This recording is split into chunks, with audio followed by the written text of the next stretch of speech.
Tonight on American Greed Bonus Edition.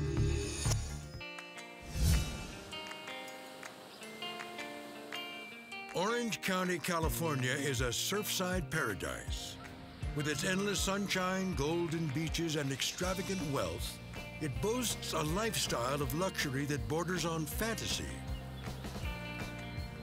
Elizabeth Mulder's Orange County dream begins here in this stately house in the hills of Laguna Beach.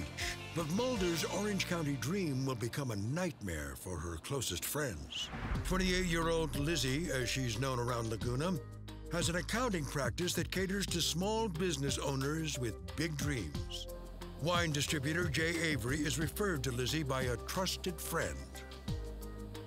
My friend told me, Lizzie, she's great, she's got a good personality, she's a hard worker, and she'll get done what needs to be done for your business. Jay meets Lizzie at her home office and is immediately impressed.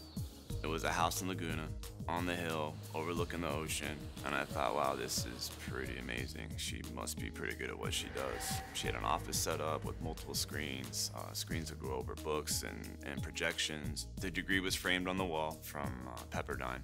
I was left thinking that having someone with her energy and her background is the best move I can make to help build my company. Jay is the founder of Jack Wines. Even though the wine label launched only 2 years earlier, Jay has a heady vision for his boutique company. I wanted to go big. I didn't want to just be in California, United States. I wanted to be all over the world. And Jay is willing to risk his own money to make it happen. My family, I come from the beer business. My dream was to go out on my own. With Jack Wines, I put my own money up. No investors, it was 100% mine. But as Jay's business starts to grow, his personal life threatens everything. I got married young at 25, and it wasn't the healthiest relationship. And then I had a bunch of surgeries, about 5 in 2 years, and got addicted to prescription pain medication. It was how I got through the day. Jay confides in Lizzie, whose younger brother is also struggling with drug abuse, until tragedy strikes. I got a phone call from Lizzie in the morning that her brother had passed away from a heroin overdose. And we had a moment to where she was crying and upset, and she told me I better not do that to her. Heeding Lizzie's advice, Jay checked himself into a treatment center, and one person was there for him through it all. While I was in treatment, Lizzie and I would talk daily, sometimes multiple times a day. It meant the world to me. Jay has so much faith in Mulder that while in recovery, he names his trusted confidant Chief Financial Officer of Jack Wines. I told Lizzie while I'm getting healthy, mentally and physically, that I'm going to need your help. I just gave her access to all the financials, to the bank account, to writing checks. I gave her signing authority. I mean, I gave her everything. And it pays off. With Lizzie's steady hand guiding the company, production ticks up 25%. Things go so smoothly that Mulder retains control of accounts even after Jay finishes treatment. And just 2 months later, a big opportunity comes calling. Lizzie came to me with an amazing business opportunity with a company based out of China that invests into small wineries and help them grow. I sent them samples, and within a month of the samples arriving there, she got a phone call saying they were interested in investing into Jack Wines. The investors are called the Wine Trust, and Jay immediately gets on the phone with their CEO, Brent Harrison. Very nice guy, kind of soft-spoken, very direct. He had connections everywhere to help us grow our brand. Brent Harrison asked me questions about Lizzie and what she's like. I told him that, she's amazing. She's a bright young superstar. Brent says the Wine Trust will consider investing $2 million into Jay's business. But first, he wants to sample more wines. Once they got involved, we had to buy samples. And those samples needed bottles, and those samples needed cork. I mean, our expenses went up, I'd say, a couple 100% over a period of 6 months once they got involved. And finally, Jay's investment pays dividends as the Wine Trust comes back with the news Jay was hoping to hear. They loved the name, they loved the label, they loved the wine, and they wanted to give us a chance to invest into us and grow us into a global brand. It was kind of a dream come true. After a year of emails and phone calls, Jay arranges to finally meet the investors in person to seal the deal.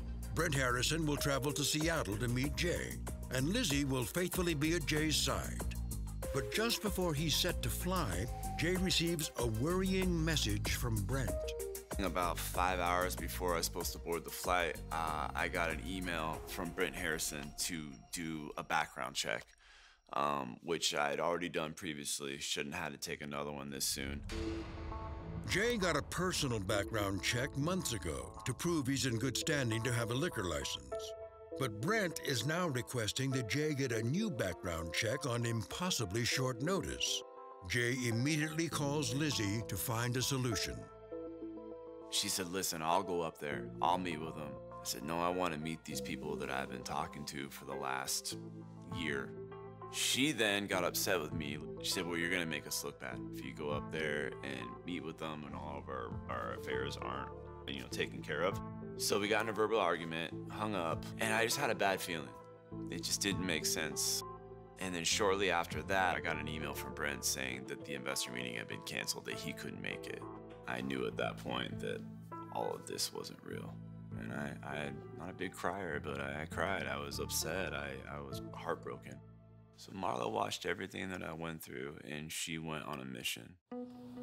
Marla is Jay's new wife. The former model met Jay after he finished rehab. She's long been skeptical of Lizzie, but said nothing. I didn't want to tell Jay because he had already lost so much. He had this one friend left that was supporting him and being there for him and giving him hope. I couldn't take that away from him. With Jay's hope now shattered, Marla opens Jack Wine's bank records and sees huge sums of money have been sent directly to Lizzie. I sent her a text and basically told her that if she didn't tell Jay everything and send us all the information that we needed, that I would nail her ass to the wall. She never texted me back. Lizzie Mulder fueled Jay Avery's dream of success. I genuinely trusted her as much as I probably ever trusted anybody at that point in my life. Then burned it to the ground. Now, Jay's wife, Marla, is taking matters into her own hands. She reviews Jack Wine's bank records and finds numerous checks written to Lizzie Mulder, one for as much as $18,000. I just took it upon myself to go after her and do everything I possibly could to get justice. Marla prints out 3 years of emails, text messages, and bank statements. She even finds suspicious invoices Lizzie sent to Jay. The invoices date back to when Jay entered rehab, leading Marla to believe that while Lizzie was begging Jay to get clean, she was also robbing him blind. Marla thinks she has enough proof to take their case to the police. I was thinking that I officially nailed Lizzie to the wall. As I'm leaving the police station for the end of my shift, in walks Jay Avery with Marla. I hear Jay say, I need to speak with the fraud detective. I noticed he was holding a cardboard box full of files. And I looked at the box, I looked at my watch, I looked at him, and I said, let's talk. Detective Jordan Merakian is the fraud detective at Laguna Beach Police Department. He started the conversation off by saying, I'm a recovering addict. And then he introduces me to Marla. Then it comes out that she's a former Playboy Playmate. I said, okay, so I've got a recovering drug addict and a former Playboy Playmate and a box of files. But once Jay and Marla tell their story, they quickly win over Detective Merakian's trust.